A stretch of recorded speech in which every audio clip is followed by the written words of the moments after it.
Welcome to Indian recipes. இன்றைக்கி நாம் யூஸ்ஃபுல்லான டிப்ஸ் நிறையவே பார்க்க போகிறோம். வீடியோ பார்க்குறதுக்கு முன்னாடி முதல் முறையாக நம்ம சேனலை பார்க்குறீங்க அப்படின்னா சப்ஸ்கிரைப் பண்ணி வச்சுக்கோங்க. பக்கத்தில் இருக்கிற பெல் பட்டனையும் அமைக்கிக்கோங்க. அப்போ தான் நம்ம எப்பப்போ வீடியோ போடுறோமோ அப்போவே உங்களுக்கு பார்க்க முடியும். வாங்க நாம் இப்போ வீடியோக்குள்ளே போகலாம். இப்போ நம்ம முதல்ல பார்க்க போகிற டிப்ஸ் என்னென்னா, இந்த மாதிரி சாப்பாடு வடிக்கும்போது சம்டைம்ஸ் நம்ம குக்கரில் வடிக்கும்போது சாதம் செய்யும்போது ஒரு 80% வெந்திருக்கும். ஆனால் 20% வேகாமல் இருக்கும் நமக்கு. ஏன் அப்படின்னா நமக்கு தண்ணி கம்மியாக வச்சுருப்போம், அதனால் வேகாமல் இருந்துடும். அப்போது சாப்பிட்றவங்களுக்கு அது பிடிக்காமல் இருக்கும். ஏன்னா ரொம்ப வரன்னு இருக்கிறதுனால அவங்களுக்கு பிடிக்காமல் இருக்கும். ஸோ இதை நம்ம எப்படி ஈஸியாக சரி பண்ணுறதுன்னு பார்க்கலாம்.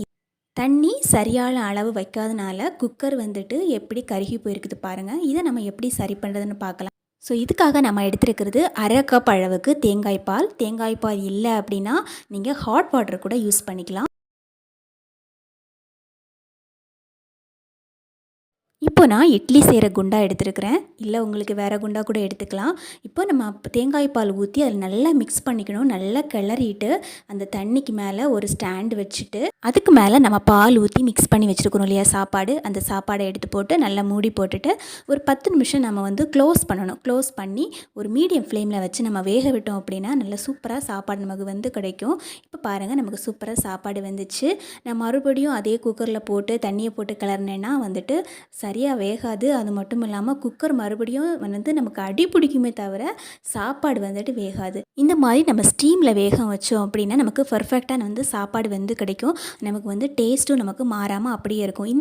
இந்த டிப் உங்களுக்கு எல்லாருக்கும் ரொம்ப பிடிக்கும் அப்படின்னு நினைக்கிறேன். ஏன்னா நிறைய பேருக்கு இந்த எக்ஸ்பீரியன்ஸ் வந்திருக்கும். அடுத்தது நம்ம பார்க்க போகிற டிப்ஸ் என்னென்னா, இந்த மாதிரி பச்சை மிளகா பற்றினதான். பச்சை மிளகா நம்ம நல்லா கழுவிக்கணும். முதல்ல நல்லா கழுவிட்டு நல்லா காய வச்சிடணும். நல்லா காய வச்சுட்டு இந்த மாதிரி ஒரு பாக்ஸில் எடுத்து போட்டுட்டு அதுக்கப்புறமா நம்ம ஃப்ரிட்ஜில் வச்சுருந்தோம் அப்படின்னா இது எவ்வளோ நாள் ஆனாலும் கெடாது. நம்ம வைக்கும்போது எப்படி பச்சை பச்சைன்னு இருக்குதோ அதே மாதிரி ஒரு 2 வீக்ஸ் மேலே ஆனால் கூட நமக்கு அப்படியே தான் இருக்கும். அடுத்ததாக நம்ம பார்க்க போகிற டிப்ஸ் என்னென்னா, கொண்டைக்கடலை பற்றினதான். நம்ம கொண்டைக்கடலை நம்ம வேக வைக்கணும் அப்படின்னா நம்ம காலையிலே ஊற போடணும். அப்போ தான் நம்ம சாயங்காலம் அதை எடுத்து நம்ம குழம்பு செய்ய முடியும். அப்படி இல்லாமல் நம்ம மொத்தமே நான் ஒரு 1/2 kg வாங்கியிருக்கிறேன் அப்படின்னா அரை கிலோவையுமே இந்த மாதிரி ஒரு பவுலில் கொட்டிட்டு கொஞ்சம் தண்ணி ஊற்றி வச்சோம் அப்படின்னா அது சாயங்காலம் ஆகும்போது நல்லா நமக்கு ஊறி இருக்கும். எவ்வளோ தண்ணி வேணுமோ அந்த அளவுக்கு நம்ம தண்ணி ஊற்றி விட்டுறணும். அப்போ தான் நமக்கு நல்லா ஊறி கிடைக்கும். இப்போ பாருங்கள், அது நல்லா ஊறிடுச்சு. ஊறினதுக்கப்புறம் தண்ணி எல்லாமே நான் நல்லா எடுத்துட்டேன். இப்போது நாம் இதை ஒரு பாக்ஸில் போட்டு நம்ம ஃப்ரிட்ஜில் வச்சுருந்தோம் அப்படின்னா இது நம்ம ரொம்ப நாளுக்கு நம்ம எடுத்து யூஸ் பண்ணலாம். நம்ம ஊற போடலையே அப்படிங்கிற கவலைப்பட தேவையில்லை. நம்ம வேலைக்கு போகிறவங்களா இருந்தால் கூட ஊற வச்சுட்டு டக்குன்னு எடுத்து குழம்பு வைக்கலாம், இல்லை ஸ்நாக்ஸ் எல்லாம். இப்போ பாருங்கள், நான் கொஞ்சமாக தான் வேக வச்சுருக்கிறேன். எதுக்குன்னா ஹஸ்பண்டும் குழந்தைங்களும் டிவி பார்த்துட்ருக்குறாங்க. அவங்களுக்கு கொடுத்தோன்னா ஸ்நாக்ஸ் மாதிரி சாப்பிட்டுட்டே இருப்பாங்க. அடுத்ததாக நம்ம பார்க்க போகிற டிப்ஸ் என்னென்னா, இந்த மாதிரி நம்ம கீரை குழம்பு வைக்கும்போது கவனிக்க வேண்டிய விஷயங்கள் தான். கீரை குழம்பு நம்ம எப்படி செஞ்சால் டேஸ்ட்டாக இருக்கும் பாருங்கள். இப்போ நம்ம கீரை குழம்பு வைக்கிறதுக்கு முன்னாடி கொஞ்சமாக பருப்பு வேக வச்சுட்டேன். அதுக்கப்புறமா ஒரு காரமாக 2 பச்சை மிளகா, ஒரே ஒரு தக்காளி முழுசாகவே நம்ம போட்டுக்கலாம். அதுக்கப்புறமா இந்த பருப்பு மொத்தமாக நம்ம வேக வைக்கணும் அப்படிங்கிற அவசியம் இல்லை. பருப்பு வெந்துட்டு இருக்கும்போதே இந்த மாதிரி கீரையை நல்லா கட் பண்ணிவிட்டு போட்டுட்டு கொஞ்சமாக மஞ்சள் தூள் போட்டுக்கலாங்க, கொஞ்சமாக புளி, அவ்வளோதான். வேறு மசாலா எதுவுமே நம்ம சேர்க்க தேவையில்லை. உப்பு கடைசியாக தான் நம்ம போட போகிறோம். இப்போ பாருங்கள், நல்லா கொதிக்க விடணும். கொதிக்க விட்டுட்டு நம்ம வேக வச்சு இந்த மாதிரி 2 விசில் போட்டால் நல்லா வெந்து வந்துடும். அதுக்கப்புறம் நம்ம கடைஞ்சி இதை இந்த மாதிரி தாளிக்கும் போது நம்ம வெங்காயம் சேர்த்துக்கணும். அதுதான் நல்ல டேஸ்ட் கொடுக்கும். பச்சை மிளகா நீங்கள் காரமானதை தான் சேர்க்கணும். அப்போ தான் நமக்கு நல்லா காரம் கிடைக்கும். இல்லை அப்படின்னா தாளிக்கும் போது நீங்கள் வரமிளகா சேர்த்துக்கலாம். எனக்கு காரம் கொஞ்சம் கம்மியாக இருந்ததுனால நான் 2 தாளிக்கும் போது சேர்த்துக்கிட்டேன். இந்த மாதிரி நீங்கள் கீரை குழம்பு செஞ்சிங்கன்னா ரொம்பவே டேஸ்ட்டாக இருக்கும். அதுக்கப்புறமா நம்ம பார்க்க போகிற டிப்ஸ் என்னென்னா, நம்ம வீட்டில் குழந்தைங்க இருந்தாங்க அப்படின்னா இந்த மாதிரி சுவத்தில் பயங்கரமாக கிறுக்கி வச்சுடுவாங்க. அதுவும் ஸ்கூலுக்கு போக ஆரம்பிச்சிட்டாங்கன்னா இந்த மாதிரி வீடு ஃபுல்லாக கிறுக்கி வைக்க ஆரம்பிச்சிடுவாங்க. இப்போ கொஞ்சம் ப்ளைன் வாட்டரில் ஒரு 2 டீஸ்பூன் அளவுக்கு வினிகர் ஊற்றிட்டு அதை இந்த மாதிரி பாத்திரம் கழுவுற இந்த ப்ரெஷ் எடுத்து நல்லா எல்லா இடமும் நம்ம தேய்ச்சி விட்டுடலாம். முதல்ல தண்ணி மாதிரி எல்லா இடமும் தேய்ச்சி விட்டுட்டு அதுக்கப்புறமா நம்ம பேக்கிங் சோடா, நம்ம ஆப்ப சோடா யூஸ் பண்ணுவோம் இல்லையா, அதே ஆப்ப சோடா தான் எடுத்து எல்லா இடமும் நம்ம தேய்ச்சி விட்டோம் அப்படின்னா சூப்பராக க்ளீன் ஆகிடும். நம்ம மற்றபடி நீங்கள் வெறும் தண்ணியை வச்சு தேய்ச்சோன்னா இந்த அளவுக்கெல்லாம் க்ளீன் ஆகாது. ஆனால் பேக்கிங் சோடா வச்சு க்ளீன் பண்ணி பாருங்கள். அப்படி தேய்க்கும் போதே நமக்கு நல்ல எஃபெக்ட் தெரியும். பாருங்கள், சூப்பராக எவ்வளோ அழகாக க்ளீன் ஆகுது அப்படின்னு. உங்கள் வீட்டில் இந்த மாதிரி குழந்தைங்க எழுதியிருந்தாங்க அப்படின்னா நீங்களும் ட்ரை பண்ணி பாருங்கள். அடுத்ததாக நம்ம பார்க்க போகிற டிப்ஸ் என்னென்னா, கனவா தொக்கு எப்படி வைக்கிறது அப்படின்னா, நார்மலாக வந்து கனவா தொக்கு வைக்கும்போது அரிசி பொடியெல்லாம் போட்டு வைப்பாங்க. அந்த மாதிரி வைக்கிறத விட நம்ம வந்து எவ்வளோ ஈஸியாக வைக்கிறது அப்படின்னு பார்க்கலாம். நார்மலாக கனவா தொக்கு வந்துட்டு சாப்பாட்டுக்கு மட்டும்தான் நீங்கள் வந்து சாப்பிட முடியும். அந்த மாதிரி வச்சோம் அப்படின்னா, இந்த மாதிரி நீங்கள் தொக்கு பண்ணீங்க அப்படின்னா சாப்பாடு சாப்பிட்லாம், சப்பாத்தி சாப்பிட்லாம். அதே மாதிரி இட்லி, தோசை அந்த மாதிரி எல்லாத்துக்குமே இந்த மாதிரி தொக்கு பண்ணிங்கன்னா செம்மையாக டேஸ்ட்டாக இருக்கும், நல்லா சூட் ஆகும். ஸோ இதுக்கு முதல்ல வெங்காயம், இஞ்சி பூண்டு பேஸ்ட்டு, கொஞ்சம் உப்பு, 2 பச்சை மிளகாய் எல்லாத்தையும் நல்லா வதக்கி எடுத்துகிட்டு ஒரு தக்காளி சேர்த்துக்கலாங்க.